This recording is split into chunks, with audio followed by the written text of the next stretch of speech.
que es cada vez más apremiante estos temas, entenderlos, comprenderlos.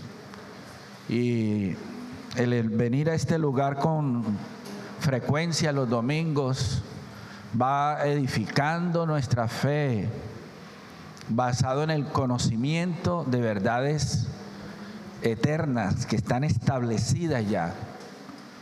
En Juan capítulo 1, versículos 12 y 13, la palabra del Señor dice: mas a todos los que le recibieron, a los que creen en su nombre, les dio potestad de ser hechos hijos de Dios. Vamos a decirlo todos al mismo tiempo, por favor, está en la pantalla.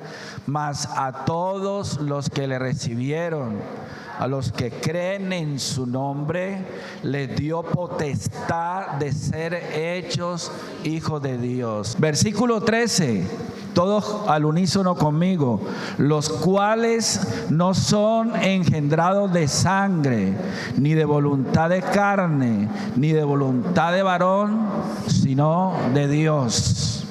¿Sabes? Cuando estamos otra vez entrando a leer y releer textos como estos que han sido durante muchos siglos predicado, enseñado, compartido.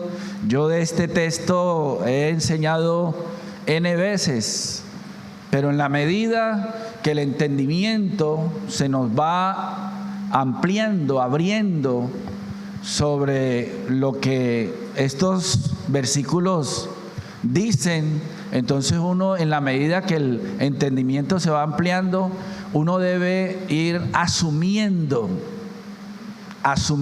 en su mente, en su espíritu, estas verdades que tienen que darnos a nosotros esa certeza, esa seguridad en los momentos difíciles.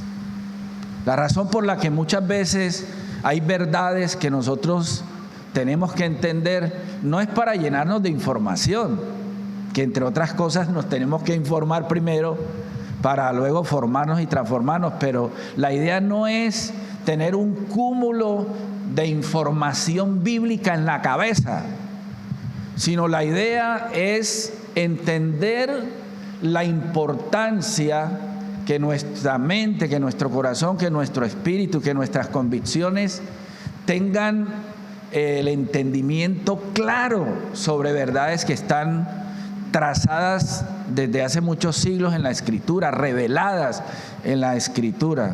¿Para qué, hermano? Para que cuando vengan esos momentos aciagos, esos momentos oscuros, esos momentos de duda, esos momentos de pánico, nosotros podamos una y otra vez soltar por nuestra boca lo que tenemos dentro. Por eso el salmista dice: creí, por lo tanto hablé. Y el apóstol Pablo lo repite: creí, por lo tanto hablé. Entonces nosotros, cuando ya entremos a esta parte de lo que es creer y la manera como la vamos a definir a la luz del idioma original, nos vamos a dar cuenta que creer es mucho más de lo que nosotros pensamos en virtud de imaginarnos o de sentir, sino de procesar. Entonces, este tema que venimos trabajando lo hemos en esta ocasión titulado Engendrados de Dios. Una de las razones por las que tenemos que entender qué es un engendrado y cómo es que alguien llega a ser engendrado es porque el apóstol Juan en su primera carta dice: el que es engendrado de Dios, el maligno no lo toca. Diga conmigo: el que es engendrado de Dios, el maligno no lo toca. El enemigo no se acerca. ¿Por qué? Porque es de una naturaleza que repele la naturaleza que tiene el enemigo. Cuando nosotros entendemos a la luz de la Biblia el privilegio de ser engendrado, ya lo he dicho varios domingos, es para entender la naturaleza del asunto. Y es a partir del entendimiento de esa nueva naturaleza que nosotros adquirimos en Cristo por la simiente incorruptible, que el enemigo no tiene poder sobre nosotros. Así que en ese sentido vamos a estar trabajando verdades como esta. Los engendrados de Dios son llamados sus hijos. O sea, ¿por qué yo debo tener claro esa palabra de ser engendrado? Porque todo el que es engendrado de Dios es su hijo. Y esto de ser hijo de Dios es un tema de mucha tensión bíblica, de cara a que Dios, desde Génesis capítulo 12, llama al patriarca Abraham y le dice: haré de ti una nación grande, te bendeciré, te prosperaré, tu descendencia, tu linaje será perpetuo. Y es a partir del padre Abraham que surge precisamente en su nieto Jacob los famosos o llamados hijos de Israel. Entonces, cuando uno lee, por ejemplo, en el libro de Deuteronomio, el Señor dice a Israel: vosotros sois mis hijos. Y esa exclusividad del Antiguo Testamento y desde el Antiguo Pacto establece en el desarrollo de lo que Dios quiere hacer en la mente de todos los descendientes de Abraham una exclusividad de hijos hasta el día de hoy. Somos nosotros, dicen los descendientes de Abraham, los hijos. Tanto que el Señor en el Evangelio de Juan les dice a los judíos: no penséis que porque sois descendientes de Abraham, Dios no pueda sacar hijos aún de las piedras. Entonces, cuando se está hablando este tema de hijos de Dios, vuelvo y digo, es un tema que trae desde el Antiguo Testamento una tensión, que hay que entenderlo en cuanto al privilegio que llegamos nosotros a tener como gentiles. ¿Qué son los gentiles? Todas las personas que no descienden ¿de quién? De Abraham. Todos los que no forman parte del linaje de Isaac, de Jacob y del pueblo de Israel son ¿qué? Gentiles. ¿Y qué dice la Biblia acerca de los gentiles? Que no eran ¿qué? Ciudadanos, no eran partícipes de las promesas. Es decir, que cuando un gentil entraba en el contexto de todo lo que el pueblo de Israel hacía, era tenido de alguna manera en un sitio que le calificaba y cualificaba como uno que estaba ahí pero que no era del linaje, que se podía beneficiar y que podía tener ciertos privilegios, pero que no era hijo conforme a la manera como en Abraham, en Isaac y en Jacob se estaba estableciendo ese gran privilegio. Entonces, ¿por qué el tema de hijos? Porque los hijos son los herederos. Entonces, en torno a todo ese tema de ser hijo de Dios, cuando venimos al Evangelio de Juan, capítulo 1, versículos 12 y 13, empezamos a entender el privilegio de lo que el texto dice. ¿Qué dice el texto? Mas a todos los que le recibieron. ¿Quiénes son todos? Los gentiles.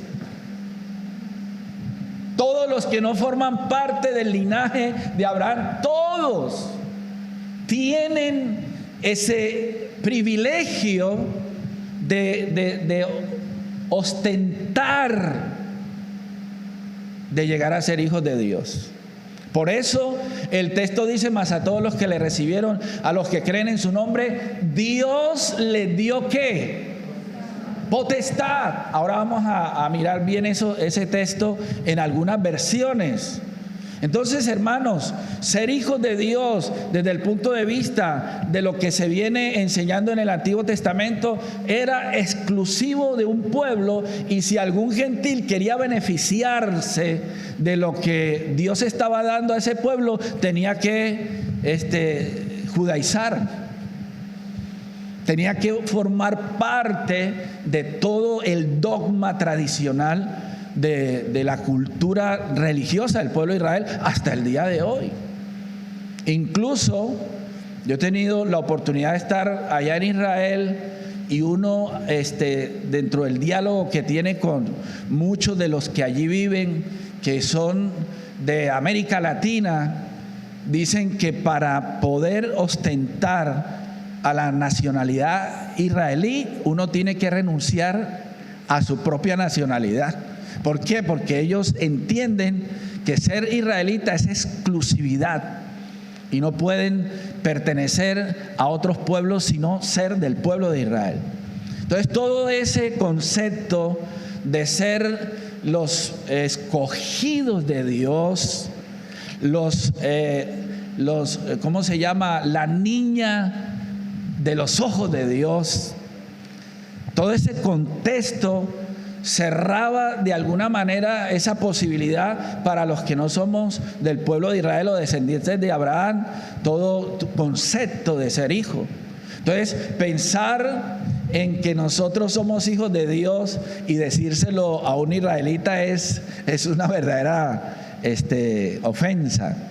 Entonces, en ese sentido, tenemos que empezar ya a tener claro qué privilegio tan grande es llegar a ser hijo de Dios. Por eso el texto dice que Dios les dio exousia, en griego les dio autoridad, derecho legal establecido por decreto de llegar a ser hijos de Dios. Vamos a ir entonces poco a poco trabajando esto. Entonces, los engendrados de Dios son llamados sus hijos.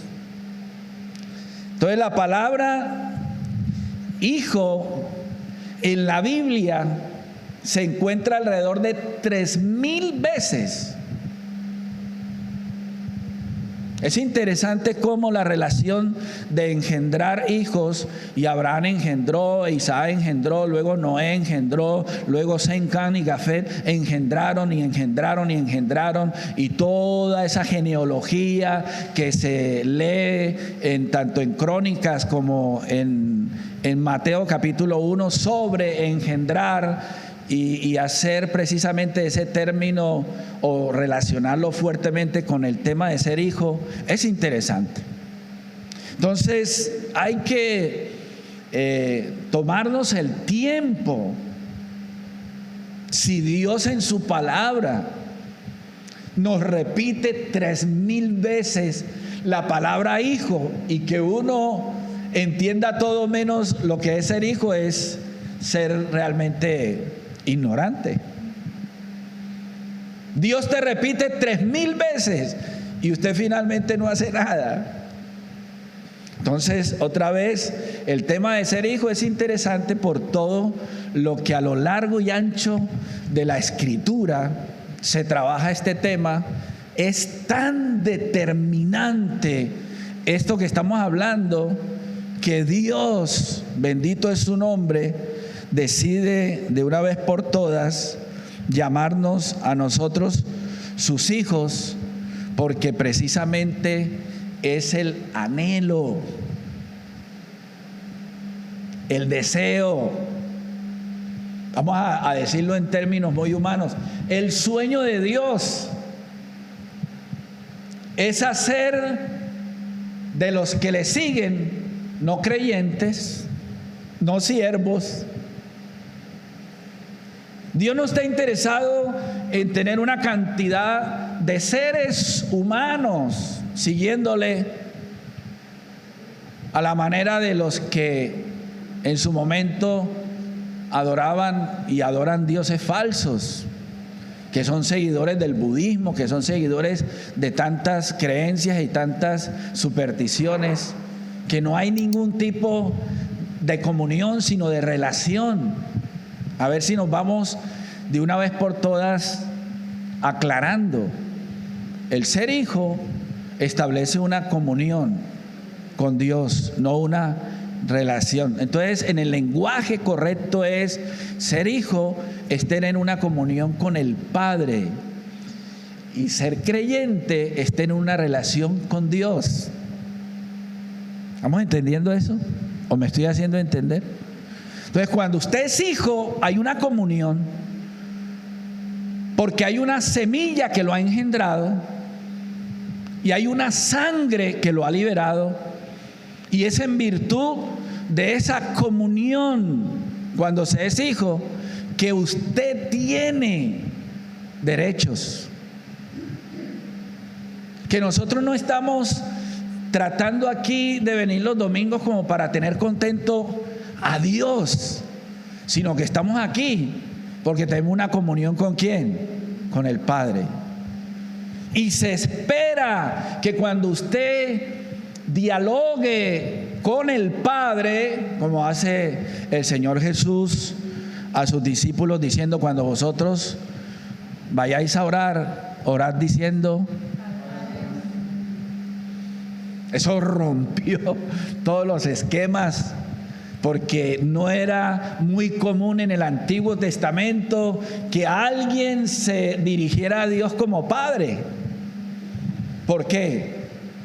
Porque el ser humano, en su condición de pecador, se siente ajeno a esa presencia.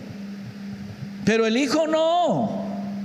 ¿Qué hijo? Si le pide a su padre pan, el padre le va a dar piedras, o le va a dar culebras, o le va a dar serpientes. Si vosotros, siendo malos, sabéis dar buenas dádivas a vuestros hijos, ¿cuánto más vuestro Padre Celestial dará las cosas a los que se la pidan? Entonces, yo no puedo seguir entrando en la presencia de Dios cuando soy hijo, porque yo estoy en una comunión permanente. Entonces no tengo que entrar, porque tengo un ¿qué? Una posición, un derecho, que me lo gané. No, que el Señor me lo otorgó. ¿Por qué? Por decreto. Mas a todos los que le recibieron, a los que creen en su nombre, Dios le dio potestad, derecho, autoridad, privilegio de ser hijos. Entonces, lo menos que Dios desea de nosotros es que seamos sus hijos.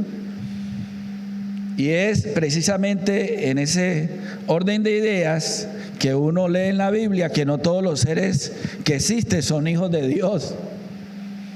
Ya en Génesis capítulo 6, versículos 1 y 2, dice: aconteció que cuando comenzaron los hombres a multiplicarse sobre la faz de la tierra, y le nacieron hijas, que viendo los hijos de Dios que las hijas de los hombres. Fíjese ese lenguaje ahí.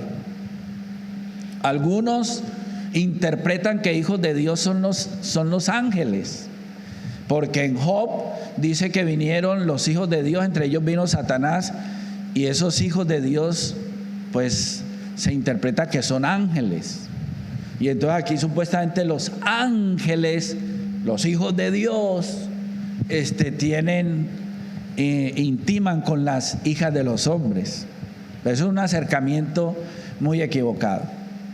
Cuando uno lee en Génesis capítulo 5, después que Caín mata a Abel y Caín sale reprendido por el Señor, la Biblia dice que Adán engendró a Set, y es a partir de Set que se empieza a hablar de los hijos de Dios. Pero luego, por otro lado, se nos olvida que Caín también está engendrando, y ese desarrollo de la descendencia de Caín llegan a ser los hijos de los hombres. Y luego se encuentran los hijos de Set y los descendientes de Caín. Los hijos de Set llamados los hijos de Dios y los hijos de Caín llamados los hijos de los hombres. Entonces todo para darnos cuenta que la expresión hijo de Dios viene desde el comienzo del libro de Génesis. Porque Dios quiere hacer de nosotros ¿qué? Sus hijos.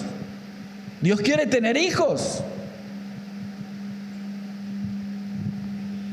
Entonces en Juan 1:12, versículo 13, volvamos ahí, dice, les dio potestad de ser hechos hijos de Dios. Y aquí es donde me gustaría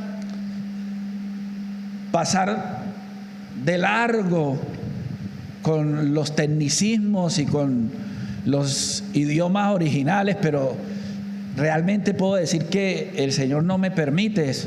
Por eso es que voy a entrar un poco en tecnicismos y un poco en lo que es la exégesis de textos como estos. Por eso les pido paciencia. Sé que de alguna manera usted puede captar algo, entender algo, si yo me explico bien. Edo que nautois exousian tecna theou. Entonces, ahí en ese texto vamos a encontrar en la última parte la palabra genestai. No se la aprenda de memoria, pero la voy a intentar desglosar. ¿De qué va todo ese texto en griego? Entonces, esa palabra que está ahí como genestai viene de una palabra original que se dice ginomai. Y es una voz media de un verbo que se interpreta como llegar a ser. Diga conmigo, llegar a ser. Entonces es a partir de ginomai, de este verbo, que se entiende muy bien Juan 1:12 cuando dice que les dio la autoridad de llegar a ser hijos de Dios. Entonces vamos a trabajar ese texto o esa palabra más bien de llegar a ser. En Juan 1:3 dice, todas las cosas por él fueron hechas, y sin él nada de lo que ha sido hecho fue hecho. Ay, cómo me deleitaba y quiero deleitarme más entendiendo que la palabra ginomai, de la que estoy haciéndoles ver, que se usa en Juan 1:12, se usa en el contexto 3 veces en diferente tiempo, y eso hace que el término llegar a ser sea importante en torno al tema de ser hechos hijos de Dios. ¿Por qué? Porque en ese contexto vamos a entender una de las verdades que algunos todavía no terminan de aceptar. Entonces, en este texto que se dice en Juan 1:3, se usa en ese texto 3 veces el término ginomai. Cuando estamos hablando entonces de ese versículo, hay varias versiones. Por ejemplo, en la versión de la Biblia de las Américas se traduce: todas las cosas fueron hechas por medio de él, y sin él nada de lo que ha sido hecho fue hecho. Mírenme acá, a ver, voy a seguir entrando un poquito en profundidad en cosas que enseño, que no las va a encontrar en internet y no las va a oír en predicadores con frecuencia. Génesis 1:1, ya lo he explicado muchas veces y lo vuelvo a repetir. En el principio creó Dios los cielos y la tierra. ¿En dónde creó Dios los cielos y la tierra? En el principio. Pero el principio no es un estadio o un cronos o un momento en la historia. Por eso es que hay una frase del pastor Manuel Umaña que dice que el principio le dio comienzo a todo desde el inicio. Entonces Dios en el principio crea los cielos y la tierra, pero no es que ese principio sea un punto de partida, sino que ese principio en el desarrollo de la interpretación, no solamente del Génesis, sino en el Nuevo Testamento, ese principio es una persona. Es decir, que Dios, cuando hace los cielos y la tierra, los hace en el principio.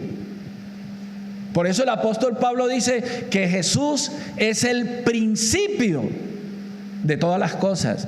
¿Por qué? Porque en ese principio, antes de que todo llegara a la existencia o que viniera a este mundo visible, estaba en el mundo intangible, en el mundo de las ideas, en el mundo en el que Dios es establecido, como lo dice en Juan 1:1, el Logos.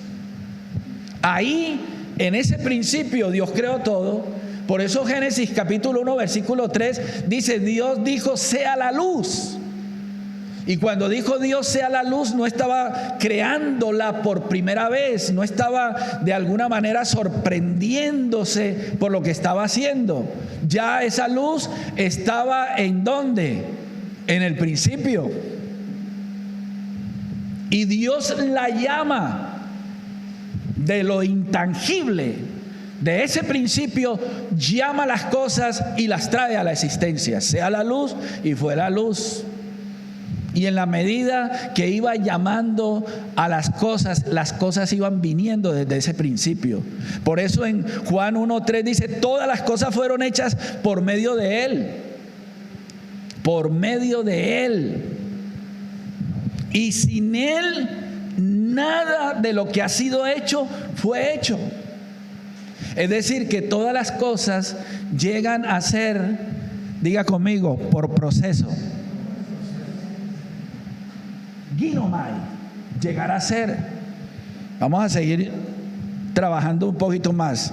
En la Nueva Versión Internacional, Juan 1:3 dice: por medio de Él todas las cosas fueron creadas. Sin Él, nada de lo creado llegó a existir. Es decir, la palabra existir es aparecer. Búsquela en el diccionario. ¿Qué es existir? Aparecer. Cuando algo aparece, no es que no tenga en sí o que no haya sido creado, sino que la palabra existir es venir a la existencia en cuanto a aparecer en este mundo tangible.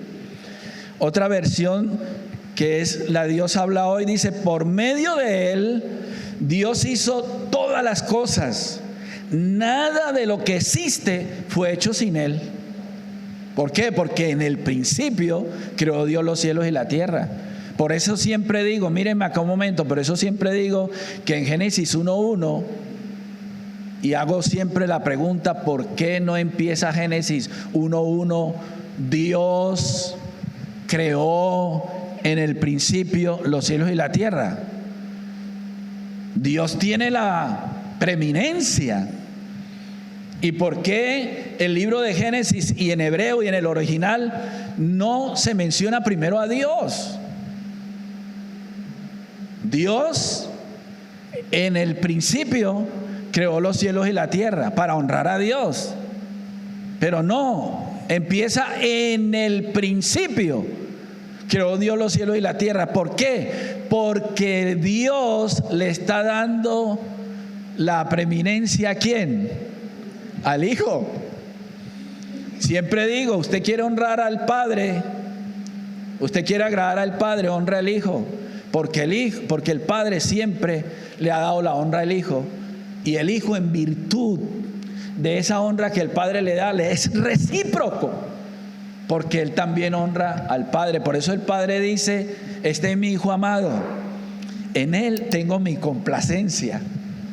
Es decir, que Dios, el Padre, lo hizo todo en el principio, que es el Hijo, para que el Hijo tenga en todo, dice la Biblia, la preeminencia.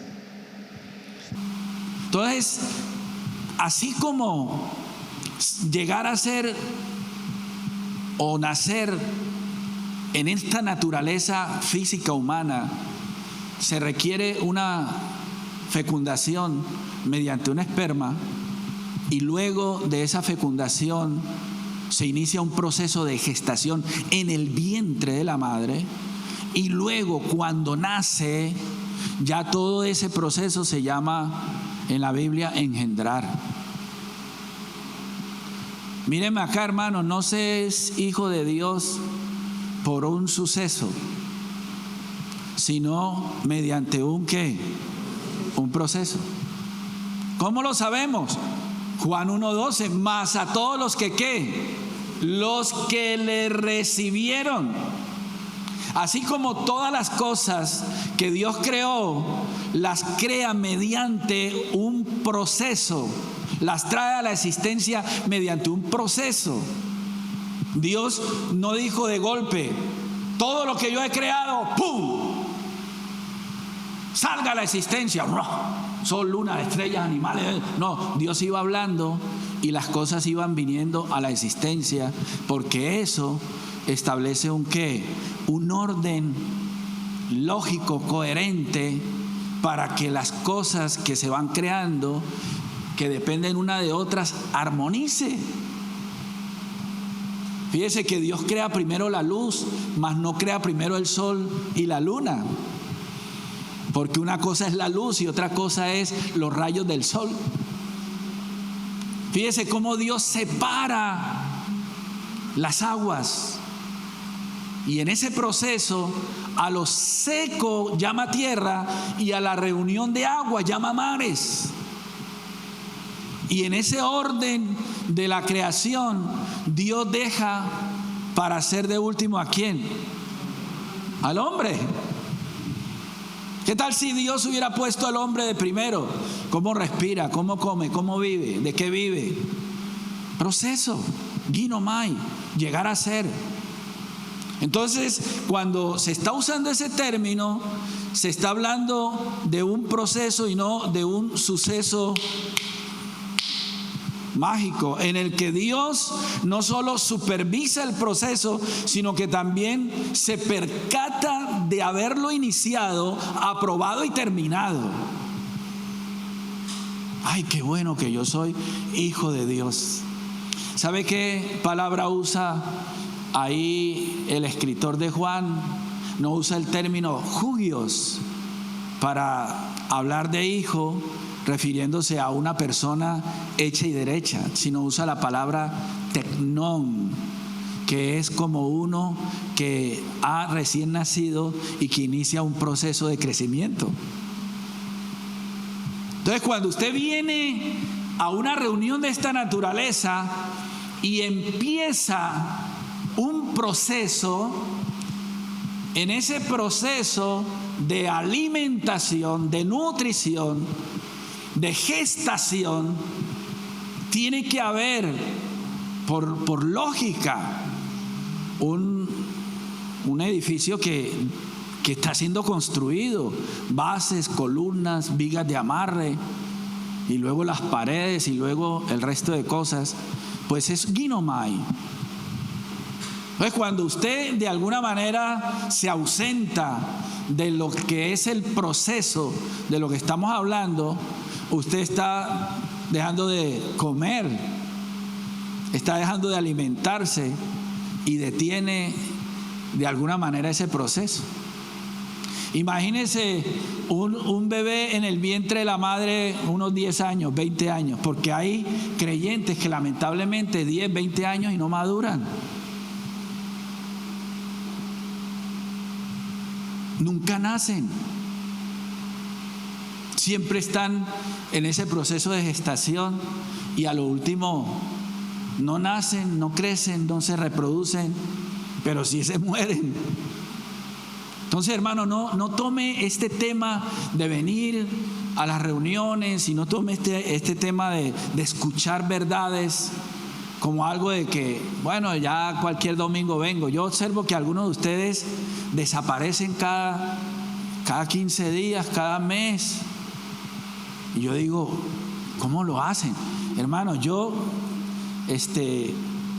dentro de mi desarrollo de la fe, debo comer la palabra todos los días y estar en esto. ¿Cómo puede ser que se le está de alguna manera dando el alimento correcto? Porque el apóstol Pablo incluso en algunos momentos habla del alimento para ese tecnón, para ese bebé, y se deja muchas veces de comer, de alimentarse, y de no tomar conciencia de que es tan solo cada 8 días que estamos hablando de estos temas, y algunos de ustedes se ausentan y lo toman como si, bueno, Dios está conmigo y Él me ayuda, y entonces a lo último usted no crece, usted no nace, usted tiene una religión evangélica, pero no tiene una comunión con el Padre. Bueno, vamos a seguir porque pronto termino regañando y no predicando. Dios desea tener hijos, de ahí que sea llamado ¿qué? Hermano, Dios quiere que se le llame Padre, que usted pueda en esa comunión, en esa intimidad, Padre, tal cosa, tal otra. Bendito el nombre del Señor.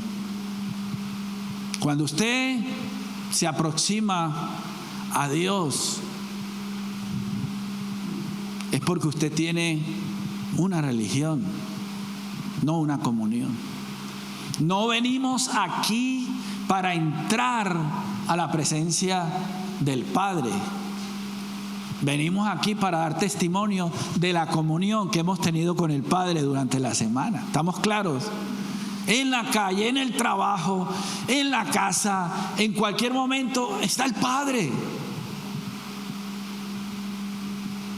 Que usted no se sienta ajeno en ese sentido. Entonces hay 3 palabras clave para llegar a ser hijo de Dios: recibir, creer y engendrar.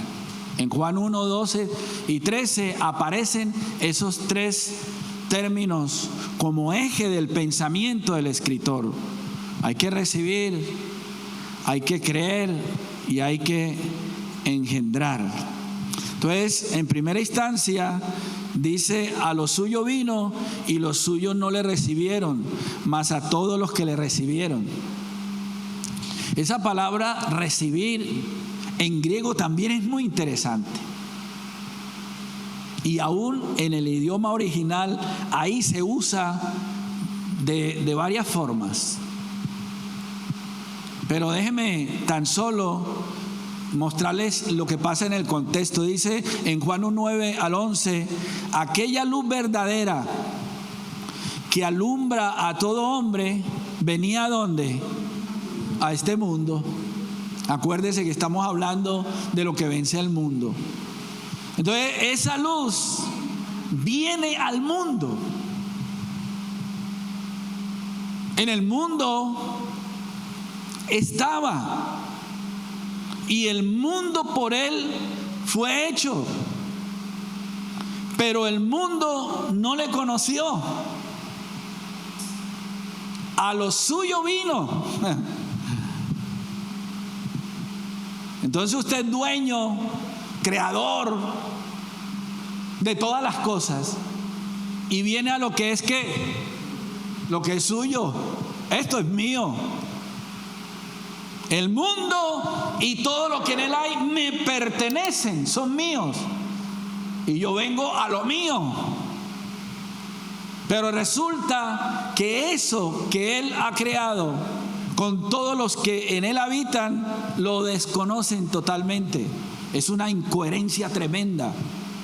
Entonces la razón por la que el Señor determina para con Israel, porque esa es la verdad escrita en la Biblia, Dios habiendo escogido a Israel, mírenme acá, hay un término clave en el desarrollo de todo esto que estamos hablando, que es la palabra linaje, estirpe, descendencia.